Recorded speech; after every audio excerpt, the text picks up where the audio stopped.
Nation, it's your boy.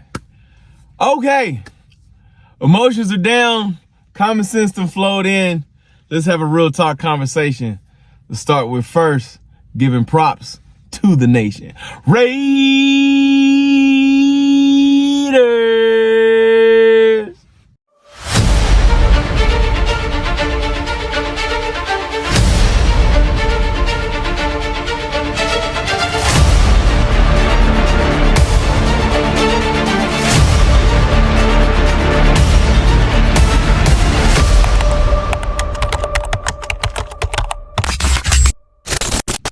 Ladies and gentlemen, boys and girls, children of all ages, T3 proudly presents to you the greatest YouTube channel of the world, Raiders Tea Time.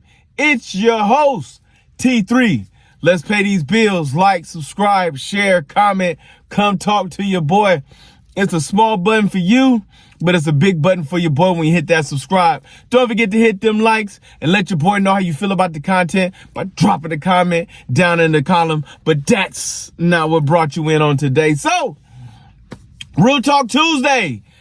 Now that all my emotions are out of the way, all my anger has been frustrated, all the verbiage in which I spit out, the venom in which I gave out, let's have a real talk conversation about our Las Vegas Raiders. I'm not a specialist. I'm not like anybody who specializes in the game. I'm just a fan, just like most of y'all out there, just enjoying the game. I've loved the game of football. I love sports in general, but let's talk about it. So what are the positives? What are the positives first? Before we get back into this negatives, let's look at what's going down.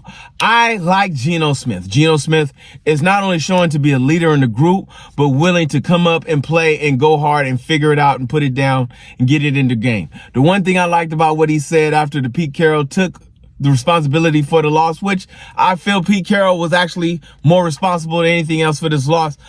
He says, put that on me. Pete Carroll ain't the one out there making plays. Pete Carroll ain't out there executing what needs to be done. We're out there on the field. I'm the one that's out there. I need to make better checks. I need to make better calls. I need to make better decisions out there on the field. So I've got no beef with what Geno said. Our weapons on offense are not terrible. Let's be factors. Brock Bowers is injured. So teams are playing us a whole lot differently than they necessarily would if Brock Bowers was not hurt. But Trey Tucker is showing to be a very good security blanket for Geno Smith. Jacoby the Law Firm Myers, when he's out there in the game, is doing his thing out there all day, every day. Michael Mayer, concussed, which I hope that he is okay, is showing to be a prominent factor into the game. Ashton Jeanty, look.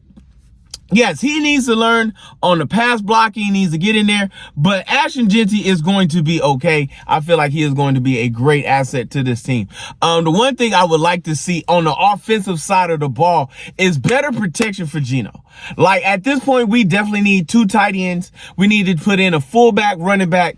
There was one point when I was watching the Los Angeles Chargers when we was playing them on that night, on that Monday Night Football game. There were points in times Herbert had 8 people in the box. Like, Harbaugh understood that, look, we got protection, but if we're going to win this game, we have to protect the number one asset in the game, which is the quarterback, and they gave him max protection. And I feel like they're not giving Geno max protection. They are for whatever reason trying to show they're smarter than the rest of the group. I don't know what it is with the whole offensive line piece. I don't know what's going on with that offensive line piece. I'm like you, trying to understand, trying to make sense of it. Heck, I have made reasoning in my head like, okay, this was going on, that's what's going on. You know, they're trying to put pieces together. But at some point, not only a decision needs to be made, better decisions need to be made. Let's stop thinking I already know better, and let's literally start using our collective minds to put this offensive line together. Because like I've said, and I will stand on this, and I said it yesterday, and this is something I do not regret saying, we will not win another game with our offensive line if we continue to play that we play. Like, we are in danger of going 1-16. And that portion is terrifying. Terrifying to go 1-16 and being like the number one overall pick. Like, for what? for what? Like that.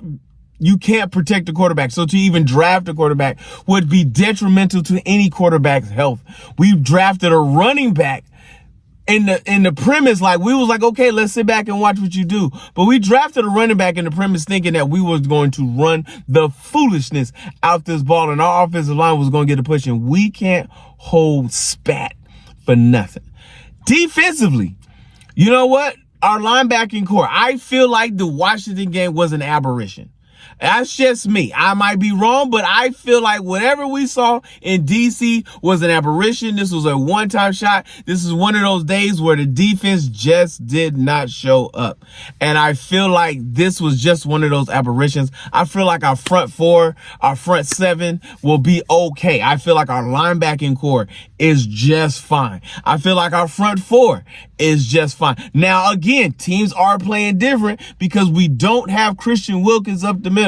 Yes, Thomas has shown a lot of promise. Lalulu has shown a lot of promise and has done a lot of great things leading the defense in tackles. But with Christian Wilkins out, that it was a strong presence given. Now, I get it. For whatever reason, he was playing too many games in the locker room. He did not, I reiterate, did not cooperate with the new staff. I don't know the full tensions behind it, but it's like, man, I'm just trying to decide to run with the ball. Our corners, who I thought was going to be our weakest link, turns out to be not too bad. Our corners haven't been a problem. It's tackling. Tackling has been our biggest issue. Like, we get to the ball.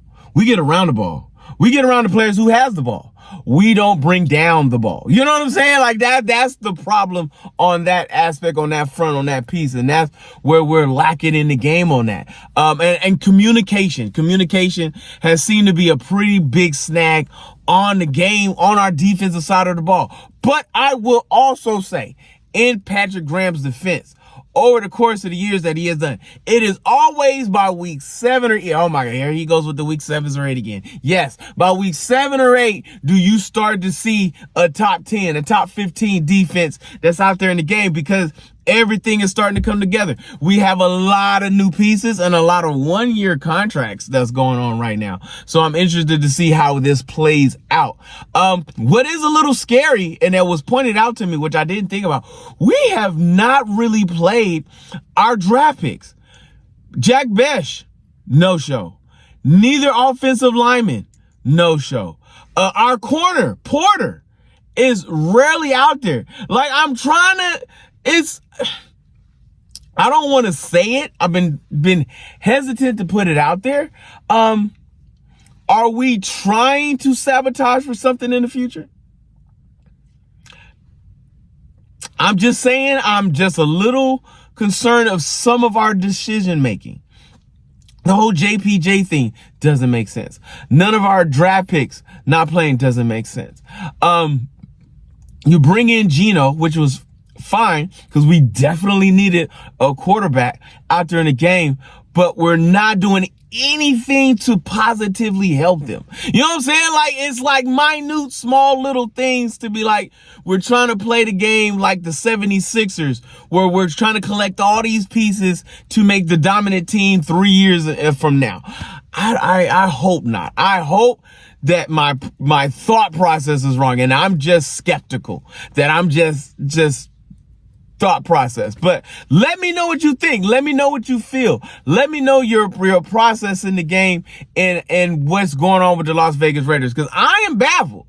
I am. This team has so much talent across the board, offensive and defensively. For us to go out in the Monday night game and the last Sunday's game the way we did doesn't make sense. Not for a Pete Carroll team. Not for the Pete Carroll that I knew. You know what I'm saying? Or the coach that I know that he is. Not for a Chip Kelly style offense. Not for a Patrick Graham style defense. Like, these are notable names in the game that I am just completely just confused on as a fan. Like, do I just need to sit back and just watch the games and then let everything play out and then revisit you guys in 3 years? I don't know, but we will see. Ray Nate, again, I want to hear from you guys. Let me know what your thought process, what you think, what you feel, how you feel about the situation. Just win, baby. Ray